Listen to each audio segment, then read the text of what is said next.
Salam sejahtera bagi kita semua dimanapun kita berada. Kiranya damai sejahtera Kristus selalu bersama-sama dengan kita.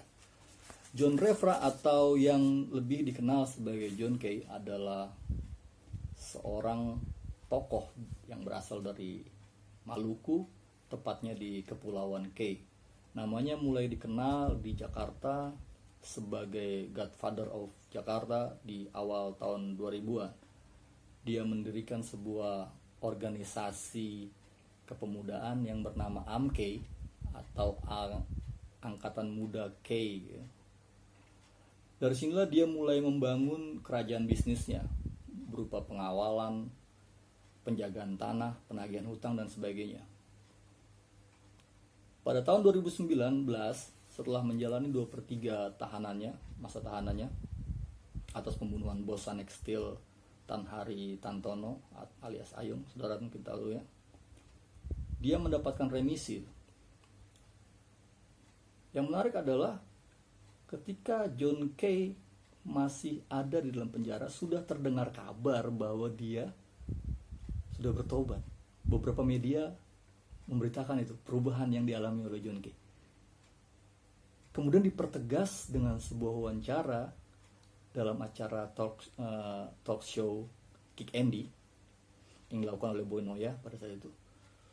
Dia menegaskan bahwa dia mengalami perjumpaan pribadi dan perubahan di dalam penjara. Dia mengalami pertobatan dalam penjara. Ketika saya melihat video tersebut, saya merasa senang,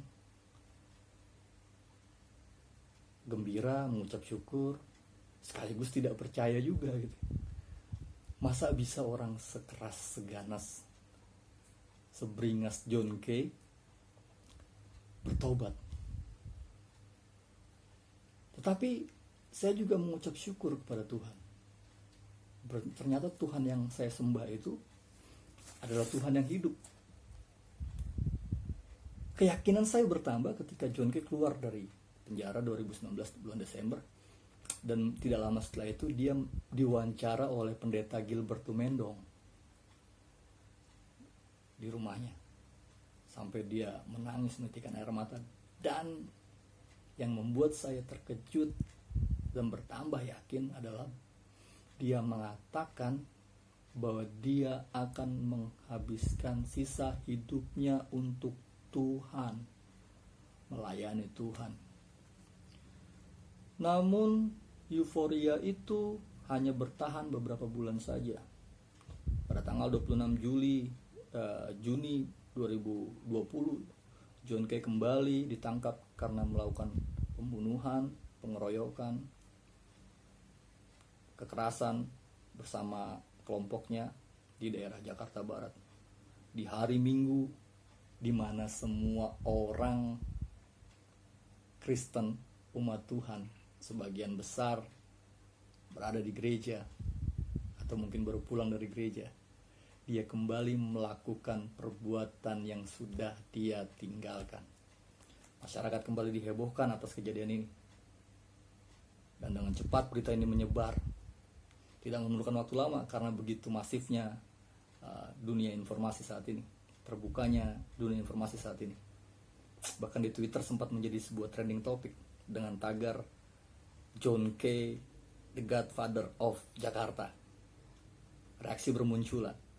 Ada yang marah, ada yang menghujat, ada yang menghakimi, ada yang mengejek, meledek, satir, sarkas, bahkan juga ada yang sedih dan sebagainya. Nah, apa yang dapat kita pelajari dari kejadian ini? Yang pertama, bahwa setiap petobat baru, setiap orang yang berbalik kepada Kristus akan selalu ada tantangan dan pencobaan yang harus dia hadapi. Itu pasti ya. Saat seorang menjadi pengikut Kristus, berbalik kepada Kristus, itu artinya dia adalah milik Kristus. Dan pemilik lamanya tidak akan senang, tidak akan setuju ketika miliknya yang selama ini dikuasai direbut, diambil oleh Kristus. Oleh karenanya, dia akan menggunakan berbagai macam cara untuk kembali menarik orang ini kepada dia. Ketika bangsa Israel keluar dari Mesir dipimpin oleh Tuhan, Firaun untuk terakhir kalinya mengejar orang Israel dengan tentaranya. Karena dia tidak rela, tidak ikhlas. Karena ini aset yang menguntungkan. Tetapi akhirnya Tuhan tenggelamkan Firaun di Laut Teberau. Kemudian, tidak sampai di situ, saat di padang gurun pun, orang Israel terus digoda, terus dihantui, terus dibayang-bayangi oleh kenikmatan di Mesir. Sehingga mereka selalu berpikir untuk kembali ke Mesir. Nah, ini adalah analogi bagaimana ketika orang baru datang kepada Yesus, akan selalu ada banyak godaan. Oleh karenanya, yang kedua, kita memerlukan Roh Kudus. Kita perlu Roh Kudus. Sebab tanpa Roh Kudus, kita akan jatuh, kita akan mudah goyah, kita akan mudah kalah.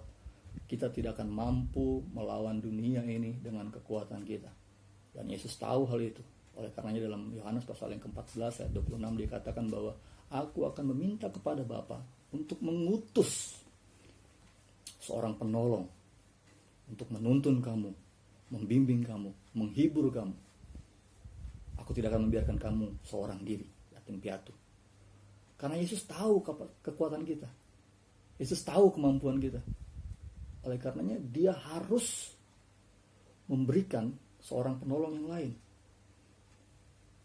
Namun Roh Kudus tidak mungkin aktif, tidak akan dapat aktif tanpa izin dari si pemilik itu. Roh Kudus tidak akan bekerja dengan maksimal tanpa izin dari tubuh yang ditinggali, yang tempati. Oleh karenanya seseorang ketika bertobat, dia harus menyerahkan secara total hidupnya kepada Tuhan. Mengizinkan Roh Kudus memimpin kehidupannya. Kalau Anda mempunyai smartphone dan Anda menginstal sebuah aplikasi, maka aplikasi tersebut tidak akan dapat berfungsi, bekerja dengan maksimal tanpa perizinan khusus dari Anda. Contohnya membaca GPS, kemudian membaca kontak Anda, kemudian membaca galeri Anda. Izinkan aplikasi ini membaca kontak Anda.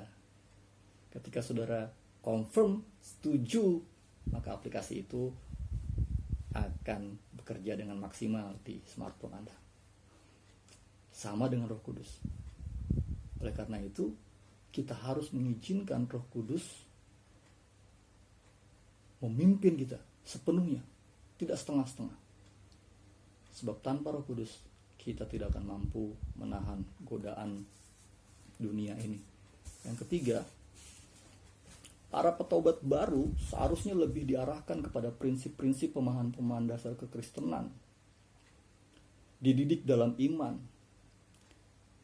Memang kita akui bahwa apa yang dialami oleh Bung John Kay di awal-awal pertobatannya, dia terlalu diberikan panggung ya. Mungkin ya. Ini adalah sebuah kesalahan mendasar yang dilakukan oleh gereja yang menanganinya mungkin pada saat itu. Ditambah lagi backgroundnya yang seperti itu, tentu membuat dia memiliki godaan yang lebih besar, lebih kuat dibandingkan dengan petobat baru yang dengan latar belakang yang biasa-biasa aja, yang fine-fine aja ya. Beberapa waktu lalu ada seorang juga yang baru bertobat, mungkin saudara masih ingat, dengan nama Ki Geneng Pamungkas, yang juga dilayani oleh pendeta Gilbert Lumendong pada saat itu. Namun karena dia terlalu cepat diekspos, bersaksi kesana kemari, baik, itu baik. Cuman alangkah baiknya jika dia mulai semuanya dari nol. mulai memahami betul-betul iman Kristen itu, dasar-dasar, prinsip-prinsip pengajaran Kristen, tidak serta-merta langsung diekspos untuk melayani Tuhan. Siapa yang tidak kenal dengan Paulus? Paulus adalah seorang yang hebat, ahli Taurat, Farisi, anggota Sanhedrin, dididik di bawah Gamaliel. Namun saat pertobatannya dia tidak langsung serta-merta dipakai oleh Tuhan, disuruh oleh Tuhan untuk menginjil. Dalam Galatia pasal 1 ayat 17, setelah pertobatannya dia pergi ke tanah Arab, dan 3 tahun setelahnya dia baru kembali ke Damsyik, mengasingkan diri di sana untuk memahami prinsip-prinsip dasar keimanan Kristen. Tidak lantas menjadi pemberita Injil, sekalipun dia punya kapasitas untuk itu. Tapi dia mulai kembali dari awal. Dan itu sering miss di dalam gereja. Orang-orang yang baru bertobat, apalagi mereka yang punya nama, punya pamor, baik itu artis, selebritis, public figure, tokoh dan lain-lain, ini langsung diekspos. Tidak bisa. Karena perlu ditekankan ini kepada gereja, juga kepada petobat-petobat baru, agar belajar lagi dari nol.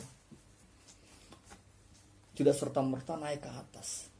Karena iblis akan semakin kuat menyerang mereka dan berusaha menjatuhkan mereka. Sementara mereka belum punya benteng yang kokoh untuk bertahan dari serangan-serangan itu. Karenanya iman kita harus dibangun dulu. Iman mereka harus dibangun dulu, diperkuat dulu bentengnya. Baru nanti mereka bisa dipakai menjadi saluran berkat bagi banyak orang. Karena seorang bayi belum mampu melakukan pekerjaan orang dewasa, itu sulit. Semua ada waktunya. Ikuti proses Tuhan bagi diri Anda. Lalu bagaimana respon kita terhadap kejadian ini? Apa yang harus kita lakukan terhadap kejadian ini? Paling utama, kita harus berdoa bagi Bung John Kay, karena Allah tidak pernah gagal. Kita berdoa supaya Tuhan memberikan dia ketenangan, agar dia betul-betul memahami apa itu arti pertobatan yang sesungguhnya. Jauhkan dari menghakimi, karena kita tidak punya kapasitas untuk itu. Merasa diri paling benar, merasa diri paling suci, paling kudus, paling-paling.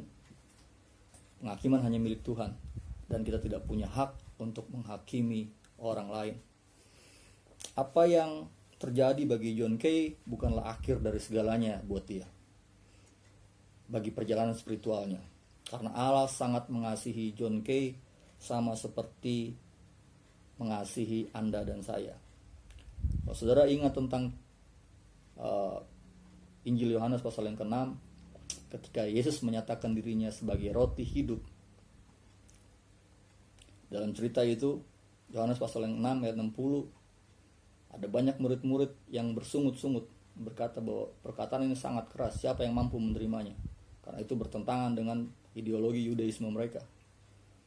Dan ayat 66 Yohanes pasal yang ke-6 katakan, sejak saat itu banyak murid-murid yang mengundurkan diri menjadi murid Yesus. Dan saudara tahu, dari sekian banyak itu, salah satunya diantaranya ada Lukas dan Markus. Tetapi di kemudian hari Lukas dan Markus justru kembali kepada Tuhan, bertobat, dan mereka dipakai Tuhan untuk menulis Injil Lukas Injil Lukas dan Kisah Para Rasul yang ditulis oleh Lukas, dan Injil Markus yang ditulis oleh Markus. Jadi apa yang terjadi pada Bung JK bukan ending segala-galanya bagi dirinya. Tuhan mengasihi dia dan punya rencana yang indah bagi dia, karena Tuhan tidak pernah gagal. Tuhan Yesus memberkati kita.